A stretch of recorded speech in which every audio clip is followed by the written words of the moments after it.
Once upon a time, in the heart of the African savanna, there was a mighty river that glistened like a ribbon of silver under the warm golden sun. It was home to many animals: elephants who came to drink and spray water over their backs, antelopes who nibbled on the tender grass near the riverbank, crocodiles who lounged in the shallows, pretending to sleep, and above all, a large family of hippos who ruled the cool, muddy waters. Among them lived one particularly large hippo named Hugo. Hugo was strong, fierce-looking, and admired by many, but he had one terrible flaw: he was unbearably greedy. Every morning, when the sun rose and the river sparkled with light, Hugo would yawn widely, stretch his enormous jaws, and declare in his deep, rumbling voice, "This river belongs to me. No one else shall drink or bathe here unless I say so."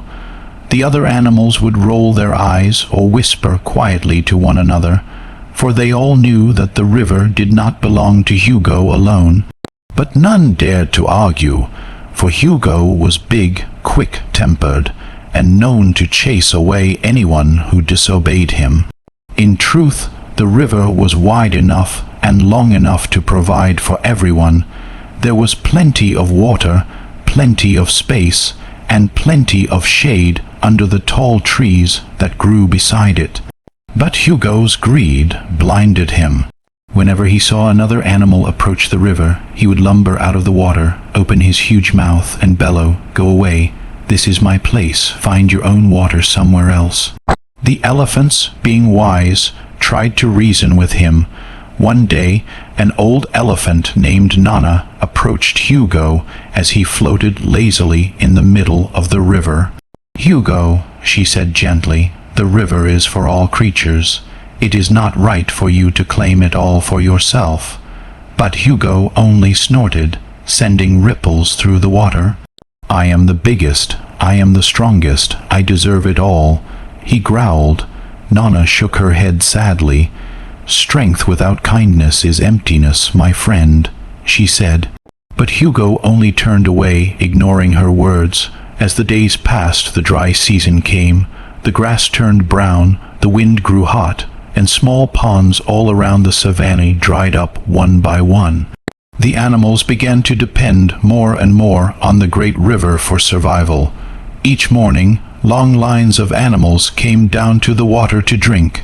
But Hugo, being as selfish as ever, guarded the river fiercely. He would not let anyone come close. The antelopes tried to sneak to the edge, but Hugo chased them off with loud grunts. The zebras attempted to drink quietly at night, but Hugo stayed awake, roaring whenever he heard a splash. Even the crocodiles, who were usually fearless, avoided him. One evening, as the sun sank low and painted the sky in shades of orange and purple, a flock of thirsty birds landed near the river. They were weary from travel and longed to drink, but Hugo lifted his head, snorted loudly, and said, "Be gone, tiny creatures. This water is for me and me alone." The birds, frightened, flew away in silence. One small heron, however, lingered for a moment. She looked down at the greedy hippo and said softly, "Someday, Hugo, your greed will be your downfall." Then she spread her wings and disappeared into the glowing sky. That night, Hugo felt quite pleased with himself. "No one dares to challenge me," he thought proudly as he wallowed in the cool mud. "I have all the space, all the water, and all the comfort I could ever want." But as he closed his eyes to sleep, a strange noise echoed across the savanna. It was the rumble of thunder. Dark clouds gathered quickly overhead, and the first heavy drops of rain began to fall. Within moments, a mighty storm swept across the land. The river began to swell, its calm waters turning wild and muddy. The current grew stronger and stronger, until Hugo could barely keep his head above water. He tried to move to the bank, but the rising water pulled at him with incredible force. The rain poured for hours. Lightning flashed and the wind howled. Trees were uprooted and branches crashed into the river. Hugo struggled to stay afloat, but his heavy body made it difficult. At last a huge wave swept over him, and he was carried far down the river, tossed and turned like a leaf in a storm. When the storm finally ended, Hugo found himself miles away from his home, in a narrow, muddy section of the river where thick reeds grew on all sides. He was exhausted and frightened. "Where am I?" he muttered, looking around. "This isn't my riverbank." He tried to wade back upstream, but the current was too strong. All he could do was rest and hope the water would calm enough for him to return. The next morning, Hugo woke up hungry.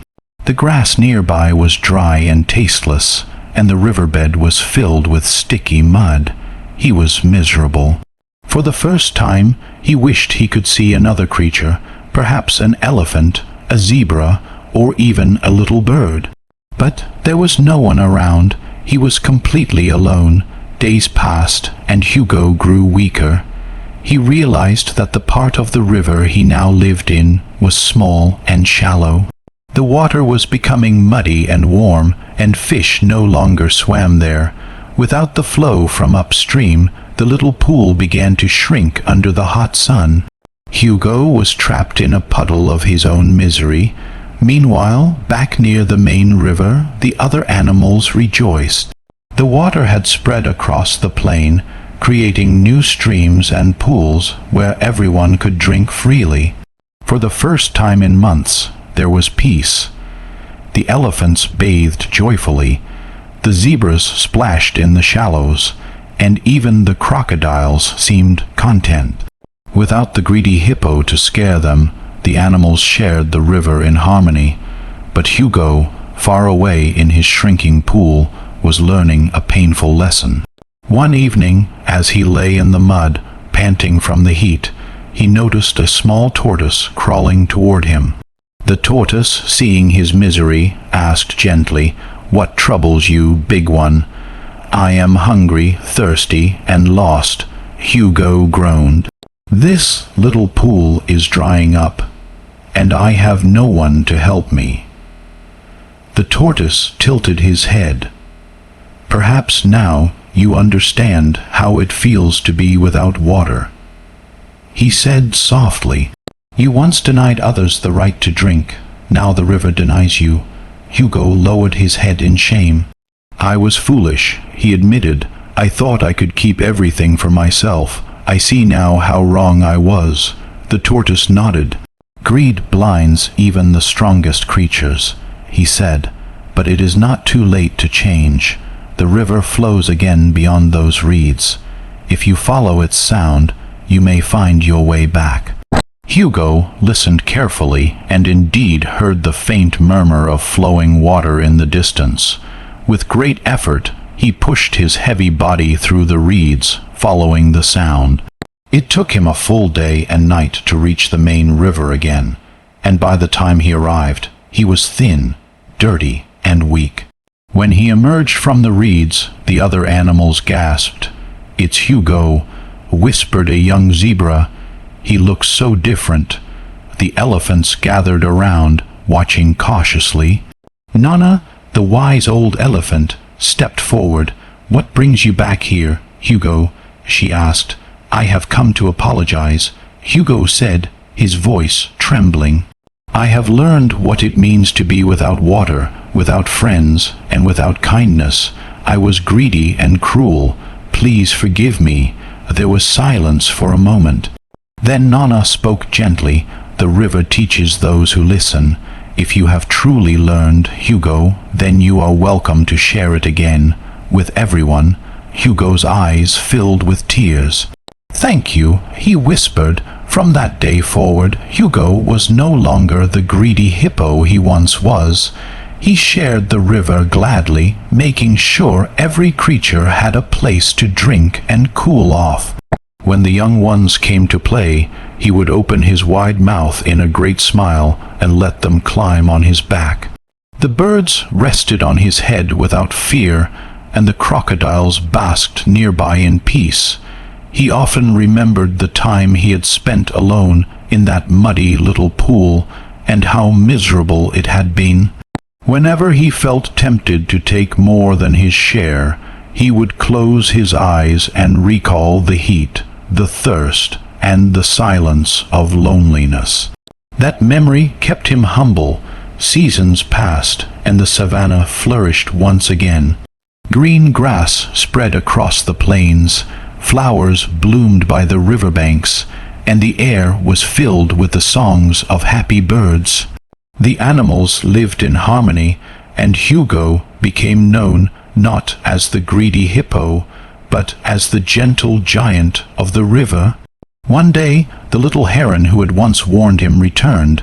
She landed gracefully on a branch above Hugo's head and said, "So, Hugo, you have changed after all." Hugo looked up and smiled. "Yes," he said, "I have learned that a river shared is a river that never runs dry." The heron nodded.